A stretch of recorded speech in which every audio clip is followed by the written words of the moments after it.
100वां संविधान संशोधन के आगे मतलब 100 से लेकर के 105 तक, यहाँ तक आपको ये याद रखना है कि यहाँ से संविधान संशोधन नहीं पूछता है, यहाँ से विधेयक पूछता है। और लगभग 100 से ज़्यादा बार यह पूछा जा चुका है। 1 से लेकर के 100 से 105 तक जो भी संविधान संशोधन है यह किस विधेयक के द्वारा किया गया था, तो ये आपको ध्यान में रखना है। एग्जाम में यह संशोधन नंबर भी देगा और विधेयक नंबर भी देगा। और विधेयक आपको हम बता चुके हैं कि संशोधन के लिए जो बिल पेश किया जाता है उसे विधेयक कहा जाता है। अगर वो संसद द्वारा पारित हो जाता है तो वो संविधान संशोधन बन जाता है, नहीं पारित होता है तो विधेयक ही रह जाता है, संशोधन में उसके काउंट नहीं किया जाता है। तो 100 के बाद आपको विधेयक भी याद रखना है। तो 100वां संविधान संशोधन 2015 में 119वें विधेयक के द्वारा किया गया था। क्वेश्चन पूछता है कि 100वां संविधान संशोधन को किस विधेयक के द्वारा किया गया था, तो ये विधेयक 119 के द्वारा।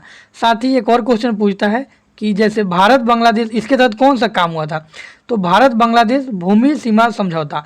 क्वेश्चन पूछेगा कि भारत बांग्लादेश भूमि सीमा समझौता है वह किस विधेयक के तहत किया गया था, तो भारत बांग्लादेश भूमि सीमा समझौता विधेयक 119 के तहत किया गया था।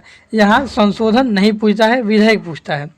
यह जो भारत बांग्लादेश भूमि सीमा समझौता है इसे 3 बीघा कॉरिडोर के नाम से भी जाना जाता है। यह 3 बीघा कॉरिडोर जो है इसे बांग्लादेश को दे दिया गया था और उसके कुछ गांवों को भारत में शामिल कर दिया गया था जो कि सूटेबल थे, किसकी दृष्टि से, तो सीमा के दृष्टि से। उसी को भारत बांग्लादेश भूमि सीमा समझौता कहा गया है। इसे 119वें विधेयक के द्वारा किया गया था और यह संविधान संशोधन 100वां था जो कि 2015 में हुआ था। अगला संविधान संशोधन है 101वां।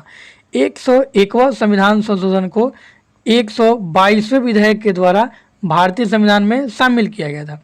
ये ध्यान रखने योग्य बात है कि 101 मतलब यहाँ 1 है 11, यहाँ 22 है, तो इस तरह से आपको याद भी ये रख सकते हैं कि 101वां संविधान संशोधन 122वें विधेयक के द्वारा भारतीय संविधान में शामिल किया गया था। और इसके तहत संविधान में जीएसटी को लागू शामिल किया गया था। तो क्वेश्चन पूछता है कि जीएसटी को किस विधेयक के द्वारा संविधान में शामिल किया गया था, तो जीएसटी को 122वें विधेयक 122वें संविधान संशोधन विधेयक के द्वारा शामिल किया गया था, जबकि 101वें संविधान संशोधन के रूप में इसे अपनाया गया था। जीएसटी को एक अप्रत्यक्ष कर है। अप्रत्यक्ष कर वो होता है जिसे हम डायरेक्टली पे नहीं करते हैं, अर्थात वस्तुओं के रूप में जिसे लिया जाता है। जीएसटी का फुल फॉर्म होता है गुड्स एंड सर्विस टैक्सेज। जबकि जीएसटी को लागू करने की बात कीजिएगा तो जीएसटी को 1 जुलाई 2017 को लागू किया गया था।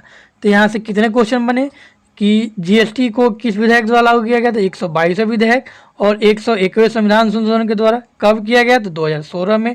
इसे लागू कब किया गया था, तो 1 जुलाई 2017 को। जीएसटी किससे संबंधित है, तो गुड्स एंड सर्विस टैक्सेज अर्थात अप्रत्यक्ष कर से संबंधित है। अगला जो संविधान संशोधन है वह है 102वां संविधान संशोधन।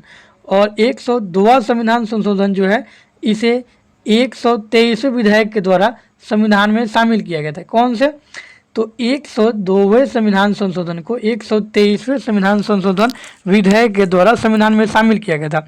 और इसके तहत राष्ट्रीय पिछड़ा वर्ग आयोग को संवैधानिक दर्जा दिया गया था। ध्यान देने वाली बात है कि राष्ट्रीय पिछड़ा वर्ग आयोग को संवैधानिक दर्जा किस विधेयक के तहत दिया गया, तो 123वें विधेयक के तहत।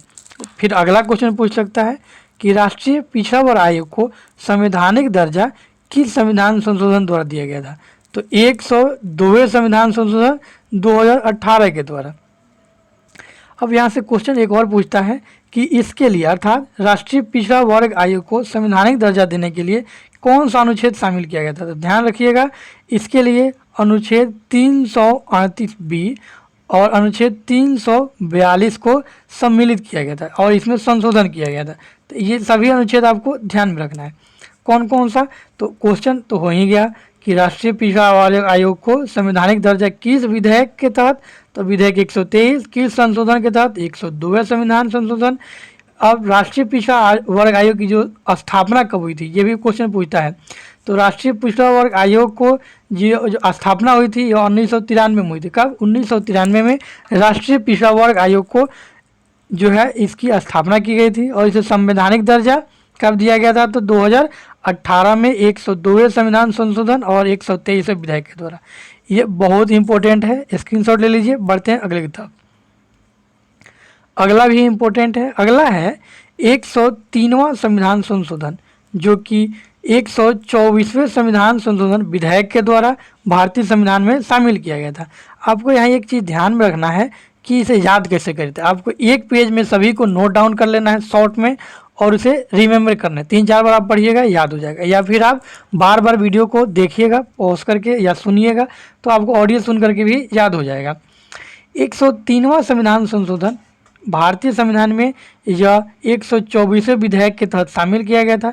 103वें संविधान संशोधन द्वारा सवर्णों को आरक्षण दिया गया था, जिसमें ईडब्ल्यूएस को 10% आरक्षण का प्रावधान किया गया था। अर्थात क्वेश्चन पूछेगा कि सवर्णों को आरक्षण किस विधेयक के द्वारा दिया गया था, तो सवर्णों का आरक्षण 124वें विधेयक के द्वारा दिया गया था और 103वें संविधान संशोधन के द्वारा। इसमें क्या प्रावधान था, तो 103वें संविधान संशोधन में ईडब्ल्यूएस को 10% रिजर्वेशन दिया गया था। ये किस विधेयक के तहत था, 124वें विधेयक के तहत। अगला है 104वां संविधान संशोधन। 104वां संविधान संशोधन जो है 126वें विधेयक के तहत आया था, और इसमें लोकसभा और विधानसभा में जो एंग्लो इंडियन का मनोनयन था, इसे समाप्त कर दिया गया था। तो यहाँ से क्वेश्चन पूछता है कि लोकसभा और विधानसभा में एंग्लो इंडियन का मनोनयन समाप्त किस अनुच्छेद के तहत किया गया, या किस अनुच्छेद के तहत भी बोलेगा तो अनुच्छेद 334 होगा। ध्यान से यहाँ से रखिएगा। ये क्वेश्चन हाल ही में पीपीएससी में पूछा गया था कि 104वां संविधान संशोधन किस विधेयक के तहत पेश किया गया था, तो 126वें विधेयक के तहत।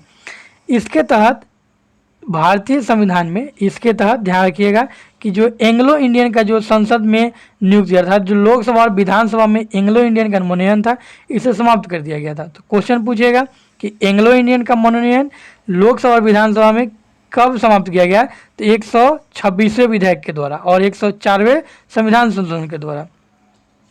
जो लोकसभा और विधानसभा में है एंग्लो इंडियन की नियुक्ति, वह राष्ट्रपति अनुच्छेद 331 के तहत करता था। यह भी क्वेश्चन ये एमपीपीसीएस में पूछा हुआ है कि लोकसभा और विधानसभा में जो एंग्लो इंडियन का मनोनयन राष्ट्रपति करता है, वो किस अनुच्छेद के तहत करता है, तो अनुच्छेद 331 के तहत। ठीक है। इसके लिए अर्थात इसका जो एंग्लो इंडियन का मनोनयन समाप्त करना था, वो अनुच्छेद 334 के संशोधन करके इसे समाप्त कर दिया गया। साथ ही इसमें एक और काम कर दिया गया कि SC ST का जो आरक्षण की सीमा थी, उसे 10 वर्षों के लिए और बढ़ा दिया गया है। अर्थात जो लोकसभा और विधानसभा में SC ST के लिए जो रिजर्व सीटें हैं, इसका जो सीमा है 10 साल के लिए और बढ़ा दिया गया था। ये आपको ध्यान रखना है। क्वेश्चन पूछेगा कि SC ST की आरक्षण की सीमा किस विधेयक के द्वारा बढ़ाया गया, तो 126वें विधेयक के द्वारा। किस संविधान संशोधन द्वारा, तो 104वें संविधान संशोधन के द्वारा। किस साल, तो 2020 में। तो यहाँ से कैसे भी क्वेश्चन घुमा के पूछेगा, इसलिए इसको इतना लंबा थोड़ा सा वीडियो भी हो गया है। तो अब लास्ट है, लास्ट को देख लेते हैं। 105वां संविधान संशोधन विधेयक जो है हमारा लास्ट है, 105वां संविधान संशोधन जो कि विधेयक था 127वां। तो 105वां संविधान संशोधन को 127वें विधेयक के द्वारा कंप्लीट किया गया था, और इसके तहत OBC आरक्षण को जो है राज्यों पर छोड़ दिया गया। अर्थात OBC आरक्षण से संबंधित है। क्वेश्चन पूछेगा कि 105वां संविधान संशोधन विधेयक या फिर 127वां संविधान संशोधन विधेयक पूछेगा तो 127वां पूछेगा, संशोधन पूछेगा तो 105वां पूछेगा।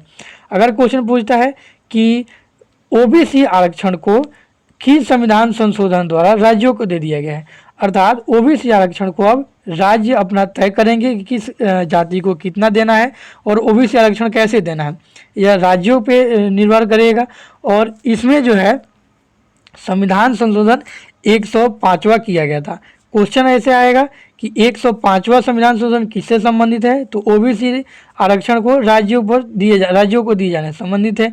दूसरे उल्टा क्वेश्चन पूछ सकता है कि OBC जो आरक्षण है राज्यों को किस संविधान संशोधन विधेयक के द्वारा दिया गया, तो विधेयक 127वें के तहत और संशोधन 105वें के तहत।